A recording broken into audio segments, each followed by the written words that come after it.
Nosso relato de hoje será diferente dos demais. Comovidos pelo ataque ocorrido em Blumenau, Santa Catarina, queremos apresentar, além dos fatos, nossas condolências às famílias e nossa homenagem às vítimas. E com base em nossos direitos e deveres fundamentais e sociais, também apresentar uma causa importante que necessita do engajamento de todos. Na parte inicial do episódio, contamos com a participação super especial de grandes amigos e produtores de True Crime, que gentilmente aceitaram fazer essa collab especial e estarem hoje aqui presentes no Insólito. Então, de antemão, já quero agradecer a doutora Rosângela Monteiro, a Ju Cassini, ao Beto Ribeiro, Daniel Bruno, Fábio Carvalho e o Dr. Carlos de Faria. Além, claro, da minha amiga e roteirista de sempre, a Eliana De Pieri, que escreveu esse texto primoroso para o episódio de hoje. Bom, sem mais, vamos aos fatos.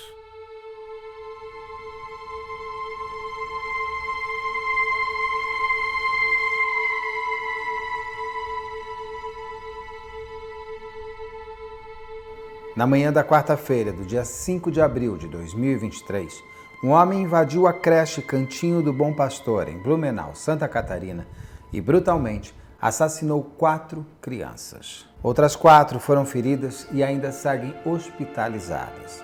As vítimas fatais são Enzo Marquezin, de 4 anos, Bernardo Papespe, de 4 anos, Bernardo Cunha, com 5 anos, e Larissa Maia, com apenas 7 anos de vida. Filhos únicos, amados, que jamais perderão o encanto e a inocência da infância e que, a partir de agora, estão livres de todo o mal.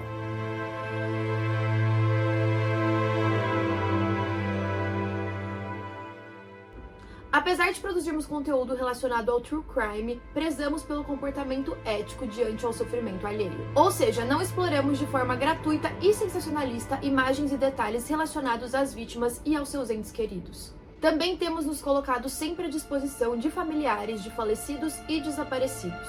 São pais e parentes que nos procuram e solicitam a apresentação pública das suas histórias. Para todos esses, o canal representa mais uma esperança ao fomentarmos a realização de buscas, além de trazer visibilidade aos casos, impedindo que eles caiam no esquecimento. E por último, alcançamos novas pessoas, fazendo com que elas se tornem solidárias aos clamores por justiça.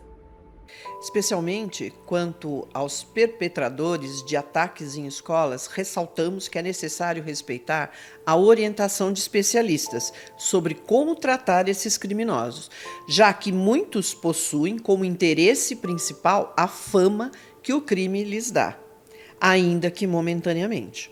Ou seja, por meio de seus atos violentos e frequentemente pelas suas próprias mortes nesses episódios, eles almejam reconhecimento e destaque dos seus nomes, rostos e feitos. Uma espécie de glória que supostamente confere às suas existências miseráveis ou mortes um significado maior e transcendente. Além dessa ideia ser abjeta, o que também está comprovado por estudos sociocomportamentais é que a superexposição midiática desses marginais funciona como um gatilho e estimula o indesejável aparecimento de imitadores. Assim sendo, negamos a eles quaisquer evidências e reconhecimentos. Sobre o recente atentado à creche catarinense, refletimos que seria possível estabelecer um paralelo entre nossos dias atuais e o filme Sinais, obra do diretor Shyamalan. Para quem não conhece, o filme Sinais apresenta um enredo ficcional sobre uma invasão alienígena e, em particular, seus impactos na vida e na fé religiosa de uma família norte-americana. Confrontados com uma realidade assustadora, antes inimaginável e da qual eles não sabem se conseguirão escapar com vida, um dos personagens diz o seguinte: tudo o que está escrito nos livros vai mudar agora. O futuro da história do mundo está passando na TV, neste instante. Temos certeza de que milhões de brasileiros estão assim, observando chocados o cometimento desse tipo de crime e sentenciando que a vida humana parece não ter mais valor. Contudo, nesse momento histórico pelo qual passamos, dá ensejo a comentarmos com vocês que a discussão referente ao valor da vida de uma pessoa, apesar de muitos não saberem, não permanece limitada apenas no campo da religião ou da filosofia. Longe disso, desde que o professor Richard Thaler, ganhador do Nobel de Economia de 2017, transformou esse assunto em seu objeto de estudo na década de 60. Por mais estranho que possa parecer, ele, inicialmente, pesquisou até quanto uma pessoa estaria disposta a pagar para não correr o risco de adoecer e, simultaneamente, quanto alguém aceitaria receber, por exemplo, como adicional de insalubridade para correr os mesmos riscos. Depois disso, Thaler e seu professor orientador realizaram um trabalho inovador e complexo, cujos resultados são empregados até hoje, em especial o valor estatístico da vida, VEV.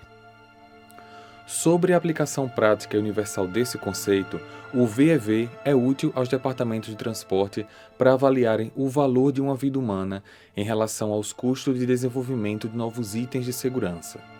A mesma coisa no caso de testes em animais e medicamentos novos, que consideram quanto custaria uma eventual vida perdida com esses produtos. A mesma diretiva é respeitada também em projetos ambientais. Recentemente, durante a pandemia, muitos países utilizaram o VEV ao definirem objetivamente o custo-benefício de suas estratégias de combate à doença. Em resumo, sob esta ótica, para os norte-americanos, em 2018, o valor econômico de uma vida estaria calculado entre 6,2 e 10 milhões de dólares. Assim, mesmo que alguns cínicos apenas entendam de preço e nada de valor, a grande pergunta é: quanto representariam os investimentos necessários para garantir a segurança das nossas crianças, se comparados ao valor das suas vidas?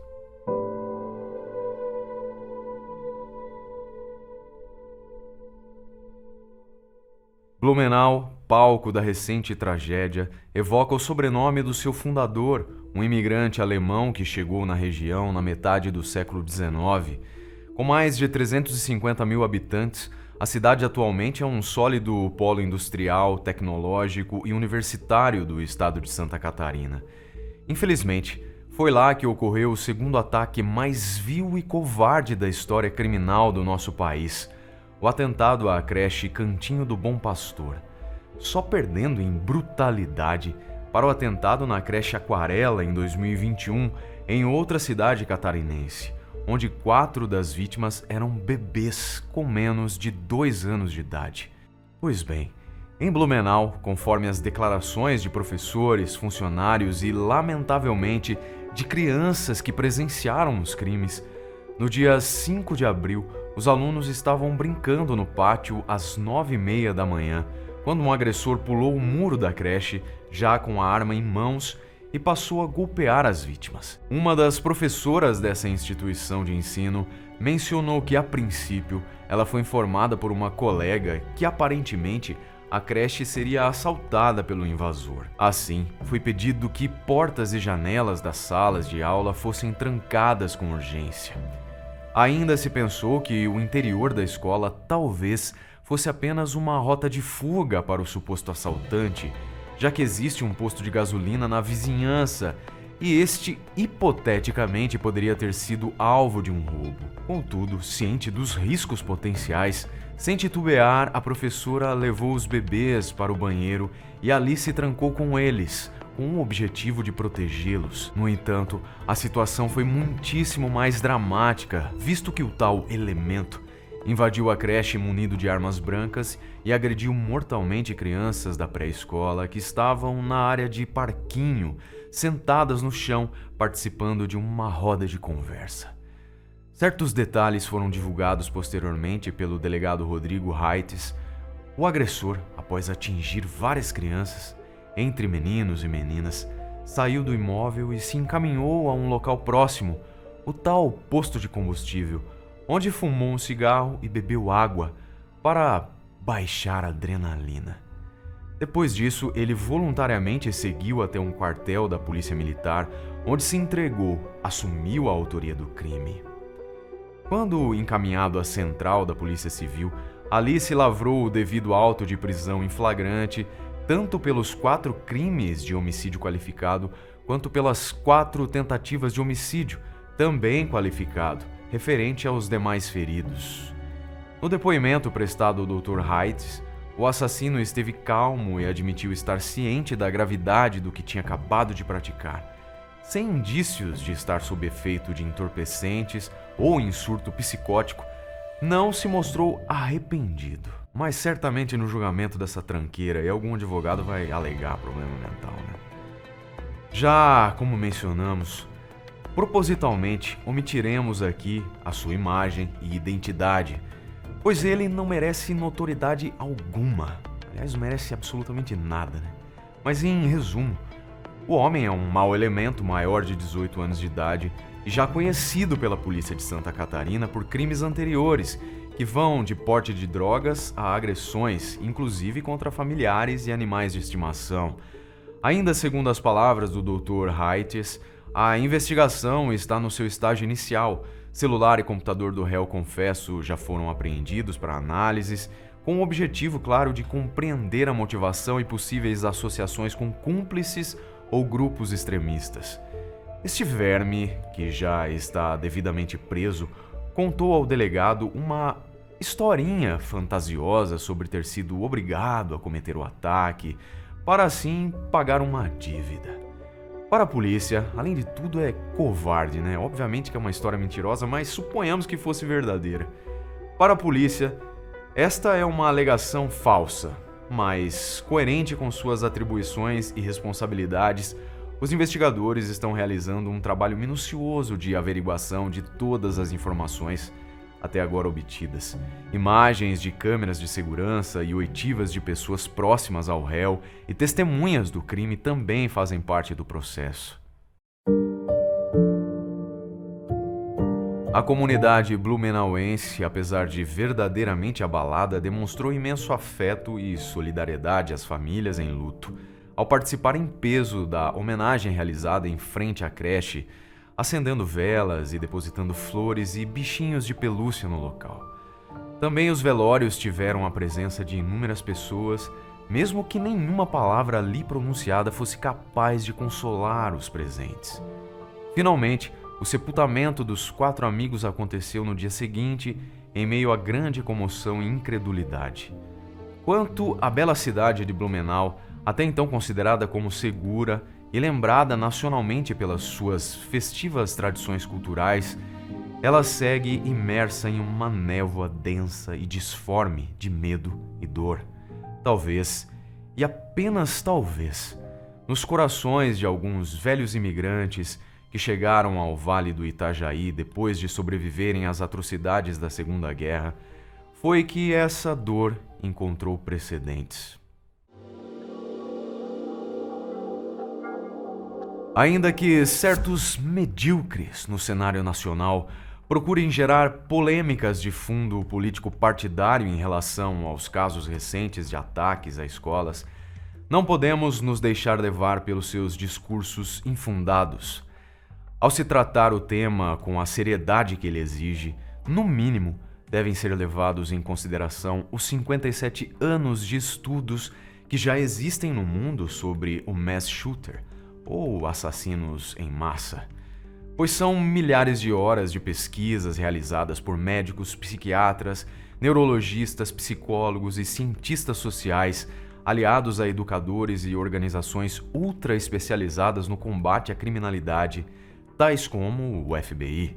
As contribuições deles todos tornaram possível não só traçar o perfil desses criminosos, suas motivações, mudanças comportamentais que precedem os ataques, como também maneiras de evitá-los. Informações estas que foram abordadas no nosso episódio Massacres em Escolas. Eu vou deixar o link para vocês aí na tela final, beleza? Obviamente que não estamos falando aqui sobre existir uma receita de bolo a ser reproduzida ou uma estratégia simples, passiva de ser copiada e colada. Claro que não. pois as diferenças culturais, sociais, religiosas e econômicas são elementos importantes nessa equação multifatorial. E mesmo que muitos ataques tenham sido evitados, outros ainda aconteceram. Cabe mencionar ainda que o fenômeno de globalização dos meios de comunicação, em especial por meio do anonimato das mídias sociais, tem sua parcela de culpa em facilmente aproximar adolescentes e jovens que apreciam estes atentados vergonhosos. Mas descobrimos que, para especialistas, a suposta má influência dos videogames violentos é considerada como irreal. Quanto ao controverso tema do controle de armas de fogo, nesse momento só podemos lembrar a vocês que estamos a anos-luz de distância da perigosa realidade norte-americana. Nos Estados Unidos, que é o país do mundo com maior quantidade de armas em mãos de civis, até mesmo fuzis de assalto, isso é, armamento pesado utilizado por vários exércitos, está disponível ao cidadão comum para aquisição. Ou seja, duas realidades incomparáveis. O que realmente nos inquieta é que, mesmo que a posse facilitada de armas de fogo contribua para os assassinatos em massa, na ausência delas, os responsáveis pela execução dos ataques farão uso de inúmeros outros objetos, passíveis de serem transformados em armamento. Para os esquecidos, críticos e haters aí de plantão, vale a pena comentar que nos atentados de 11 de setembro de 2001, os terroristas utilizaram facas e estiletes para sequestrar os aviões. E o saldo, como vocês todos bem sabem, foi de 2.977 pessoas mortas. Assim, essa questão de armas vai muito, mas muito além do que a ponta visível do iceberg sobre a qual alguns querem debater. Só lamentamos que alguns autoproclamados influenciadores digitais transformaram a internet em um palco para vomitarem indiscriminadamente suas ideologias tendenciosas, rasas e burras. Estes protótipos de gurus ou são incapazes de enxergar a complexidade desse fenômeno mundial ou não lhes interessa fazê-lo. Muito menos apontar na direção de ações efetivas para se administrar os riscos, que até onde podemos compreender são enormes e permanentes. Muito bem, lembre-se que o futuro da história do mundo está passando agora na TV nesse instante, aqui precisamente na tela do seu celular ou do seu computador. A nossa própria história está sendo reescrita. Então, seremos observadores ou protagonistas? E mesmo que até agora não existam respostas para todas as perguntas, certas ações precisam ser priorizadas, seja no campo da segurança pública, educação, psiquiatria, psicologia, engenharia civil, tecnologia de monitoramento ou o que mais for preciso. Não importa. O que importa é que o custo delas será ínfimo quando comparado ao valor das vidas salvas. E somos nós que poderemos acelerar esses acontecimentos. Em primeiro lugar, colocando de lado nossas pequenas vaidades políticas para juntos exigirmos a severização de nosso Código Penal e, por exemplo, a tramitação rápida do projeto de Lei 100 de 2023, de autoria da deputada Ana Campanholo, que institui o Programa Estadual de Vigilância e Monitoramento da Rede Estadual de Ensino. Vimos também que o deputado Alberto Fraga e outros 5 parlamentares apresentaram propostas similares referentes à obrigatoriedade da instalação de aparelhos detectores de metais nas entradas de unidades de ensino do país. Há ainda projetos para endurecer as penas de homicídios qualificados cometidos contra menores em instituições de ensino. E segundo Arthur Lira, presidente da Câmara dos Deputados, essas iniciativas receberão apoio do parlamento. A única coisa que não pode acontecer é o cidadão tratar a realidade da violência no país como um filme de ficção ou policial. Aqui, desligar a televisão, beber um copo de água e ir dormir não faz o mal desaparecer. Conheça as propostas dos políticos do seu estado, não importa se você votou nele ou não. Cobre atitudes sérias, fiscalize, denuncie, esteja presente. Vidas indefesas estão em jogo. Elas dependem de nós. Façamos pela vovó Beth, Kelly, Mirla, Sara, Ana, Murilo, Enzo, Bernardo Pabeste, Bernardo Cunha e Larissa.